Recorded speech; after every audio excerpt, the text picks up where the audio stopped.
America first okay. మరి first priority ఎవరికి?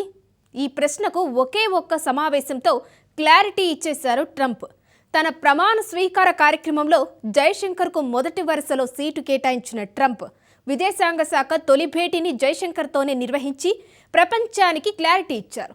దీనికి కాస్త ముందు క్వాడ్ దేశాల సమావేశం జరిపి డ్రాగన్కు క్రిస్టల్ క్లియర్ పిక్చర్ చూపించారు. ఇంతకు దశాబ్దాల సంప్రదాయాన్ని పక్కన పెట్టి తొలి విదేశాంగ భేటీ భారత్తోనే ఎందుకు జరిపారు? తొలి రోజే క్వాడ్ భేటీతో బీజింగ్కు ఇచ్చిన సందేశం ఏంటి? Watch this. ట్రంప్ 2.0 ఇండియాకే ఫస్ట్ ప్రియారిటీ. విదేశాంగ మంత్రుల భేటీ సీక్రెట్స్ ఏంటి? క్వాడ్ భేటీతో చైనాకు ఇచ్చిన మెసేజ్ ఏంటి? భారత పొరుగు దేశాల్లో అధికారం మారిన తర్వాత ఒక సంప్రదాయం ఉంటుంది. ఆ దేశాల్లో ఎవరు అధినేత అయినా వారి తొలి విదేశీ పర్యటన మన దేశమే అయ్యుండాలి. చాలా దేశాలు ఇప్పటికీ ఆ సాంప్రదాయాన్ని పాటిస్తాయి. అగ్రరాజ్యం అమెరికాకు కూడా ఇలాంటి ఓ సాంప్రదాయం ఉంది.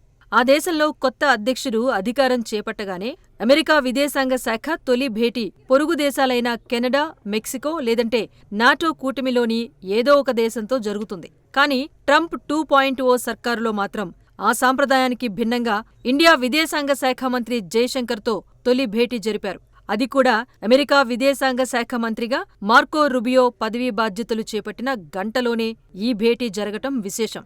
గంటపాటు జరిగిన భేటీలో అమెరికా, భారత్ మధ్య ద్వైపాక్షిక సంబంధాల బలోపేతంపైన చర్చించారు. ఈ భేటీలో అమెరికా జాతీయ భద్రతా సలహాదారు మైక్ వాల్ట్ కూడా పాల్గొన్నారు. ఇక ఈ భేటీ ముగిసిన తర్వాత జైశంకర్, మార్కో రుబియోలు మీడియా ముందుకొచ్చి కరచాలనం చేసుకున్నారు. మార్కో రుబియోతో భేటీ అవటం సంతోషంగా ఉందని జైశంకర్ సోషల్ మీడియాలో పోస్ట్ చేశారు. ట్రంప్ ప్రమాణ స్వీకారోత్సవంలోనూ జైశంకర్కు మొదటి వరుసలోనే సీట్ కేటాయించి తన ప్రయారిటీ ఏంటో చెప్పకనే చెప్పారు ట్రంప్. జైశంకర్తో భేటీతో తమ మొదటి ప్రాధాన్యత భారత్కే అని ప్రపంచానికి చాటి చెప్పేశారు ట్రంప్. మరి తమ పోరాటం కూడా ఎవరితోనో చెప్పాలి కదా. విదేశాంగ మంత్రుల భేటీకి కాస్త ముందు అదే జరిగింది. ట్రంప్ అధ్యక్షుడైన తర్వాత జరిగిన ఈ తొలి క్వాడ్ భేటీలో భారత్, అమెరికా, ఆస్ట్రేలియా, జపాన్ దేశాల విదేశాంగ మంత్రులు పాల్గొన్నారు. ఇండో పసిఫిక్ రీజియన్లో శాంతి భద్రతలు, స్వేచ్ఛాయుత సహకారం వంటి అంశాలపై 4 దేశాల మంత్రులు చర్చలు జరిపారు. ఇండో పసిఫిక్ ప్రాంతంలో యథాతథ స్థితిని మార్చేందుకు తీసుకునే ఏకపక్ష చర్యలను తాము తీవ్రంగా వ్యతిరేకిస్తామంటూ క్వాడ్ కూటమి చైనాను పరోక్షంగా హెచ్చరించింది. ఇక్కడే ట్రంప్ మార్క్ గేమ్ ప్లాన్ ఏంటో తెలుస్తోంది. ట్రంప్ తన టారిఫ్ వ్యూహంలో ఎవరినీ విడిచిపెట్టనని ఎప్పుడో తేల్చేశారు. అందుకు మిత్రదేశాలు కూడా అతీతం కాదు. ఇంకాస్త వివరంగా చెప్పాలి అంటే ఇండియాపైనే ప్రతీకార పన్ను విధిస్తానని చెబుతూనే ఉన్నారు. అలా అని భారత్ను పక్కన పెట్టే సీన్ ఉండదు. ఎందుకంటే చైనాను ఢీకొట్టాలి అంటే అది భారత్తోనే సాధ్యమని ట్రంప్కు కూడా తెలుసు. చైనాతో అమెరికా వివాదంలో భారత్ ఎందుకు కీలకమో తెలియాలి అంటే ఒక్కసారి ఇండో పసిఫిక్ రీజియన్లో ఏం జరుగుతుందో తెలుసుకోవాలి. అంతర్జాతీయ వాణిజ్యం రీత్యా ఇండో పసిఫిక్ చాలా ముఖ్యమైంది. ఈ ప్రాంతంలో మొత్తం 38 దేశాలుంటాయి. ప్రపంచ ఉపరితల వైశాల్యంలో 44%, ప్రపంచ జనాభాలో 65%, ప్రపంచ జీడీపీలో 62%, ప్రపంచ వాణిజ్యంలో 46% వాటా ఈ ప్రాంతానిదే. గత కొన్ని దశాబ్దాలుగా చైనా శరవేగంగా అభివృద్ధి చెందుతూ ప్రపంచంలో మరో ధ్రువంగా తనను తాను రూపాంతరించుకుంటోంది. చైనా తన విస్తరణ కుట్రలతో టిబెట్, హాంకాంగ్, తైవాన్లపైన ఆధిపత్యం చెలాయిస్తూనే ఉంది. దక్షిణ చైనా సముద్ర దేశాలైన Vietnam, Malaysia, Indonesia, Philippines, Brunei మొదలైన దేశాలతోనూ ఘర్షణలకు దిగుతోంది.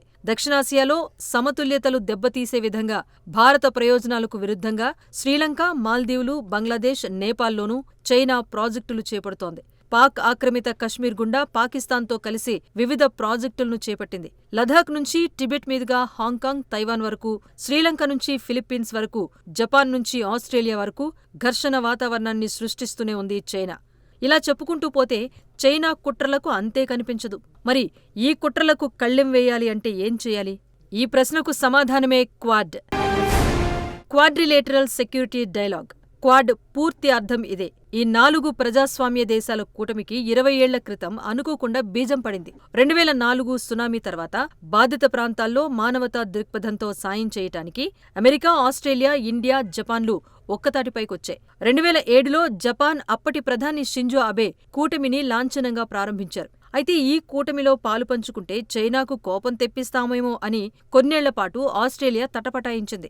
అలా 10 ఏళ్లు క్వాడ్ సైలెంట్గానే ఉంది. అయితే పెరుగుతున్న చైనా ప్రాబల్యంతో మారిన వైఖరులను ప్రతిఫలిస్తూ 2017లో క్వాడ్ మళ్లీ ప్రారంభమైంది. ఇండో పసిఫిక్ పై మరింత దృష్టి పెట్టి చైనాకు అడ్డుకట్ట వేయటానికి క్వాడ్ కీలకమని నాటి అమెరికా అధ్యక్షుడు పదవి నుంచి దిగిపోయిన బైడెన్ గుర్తించారు. దీంతో క్వాడ్ నేతల సదస్సు 2021లో తొలిసారి జరిగింది. నాటి నుంచి చైనా పేరు ఎత్తకుండానే ఆ దేశ విస్తరణవాదాన్ని అడ్డుకునే చర్యలకు క్వాడ్ కేరాఫ్గా నిలుస్తోంది. నిజానికి తైవాన్పై చైనా దాడి చేసే ప్రమాదముందని భావిస్తున్న ఈ తరుణంలో చూస్తూ ఊరుకోబోమని అమెరికా హెచ్చరిస్తోంది. 2023 మార్చిలో వర్చువల్గా జరిగిన భేటీలో క్వాడ్ దేశాలు సైతం ప్రాంతీయ సమగ్రత, సార్వభౌమత్వాలకే తాము కట్టుబడి ఉన్నట్టు స్పష్టం చేయటం చైనాకు తొలి షాక్. అలాగే చైనాతో దౌత్య, వాణిజ్య సంబంధాలు దెబ్బతిన్న నేపథ్యంలో ఈ సదస్సులో ఆస్ట్రేలియా ప్రధాని అల్బనీస్ యాక్టివ్గా ఉంటున్నారు. దీంతో ఈ కూటమి దేశాల భేటీ, కార్యాచరణ ప్రణాళికలు సహజంగానే చైనాకు నచ్చట్లేదు. ఫలితంగా ఆసియా ప్రాంతపు నాటో కూటమి అంటూ క్వాడ్పై ముద్ర వేస్తోంది. క్వాడ్ ఏర్పాటు వల్ల ఉద్రిక్తతలు పెరగడంతో పాటు అంతర్జాతీయ సంఘీభావం, సహకారం దెబ్బతినే ప్రమాదం ఉంది అంటూ బీజింగ్ హెచ్చరిస్తోంది. ఇలాంటి సమయంలో చైనా అంటే అస్సలు కిట్టని డొనాల్డ్ ట్రంప్ అమెరికా ప్రెసిడెంట్ సీట్లో కూర్చోవటం, ప్రభుత్వం ఏర్పడిన వెంటనే క్వాడ్ దేశాల విదేశాంగ మంత్రులు భేటీ కావటం బీజింగ్ వెన్నులో వణుకు పుట్టించే చర్యగానే చూడాలి. ఇక ట్రంప్ ఇండియాకే ఎందుకు ప్రాముఖ్యత ఇస్తున్నారన్న ప్రశ్నకే వస్తే, ట్రంప్ మొదటి నుంచి భారత్కు అనుకూలమే. అడపాదడపా వివాదాస్పద వ్యాఖ్యలు చేసినా మోదీతో ట్రంప్కు మంచి స్నేహముంది. అన్నింటికీ మించి ఈ సంవత్సరం క్వాడ్ సదస్సుకు భారత్ అధ్యక్షత వహించబోతోంది. ఈ సదస్సుకు ట్రంప్ హాజరయ్యే అవకాశాలు ఉన్నాయి. ఇది భారత్కు అద్భుతమైన అవకాశంగా విదేశాంగ నిపుణులు చెబుతున్నారు. ఎందుకంటే చైనాతో అమెరికాకు ఏళ్లుగా శత్రుత్వం ఉంది. ఇటీవల అది పతాక స్థాయికి చేరుకుంది.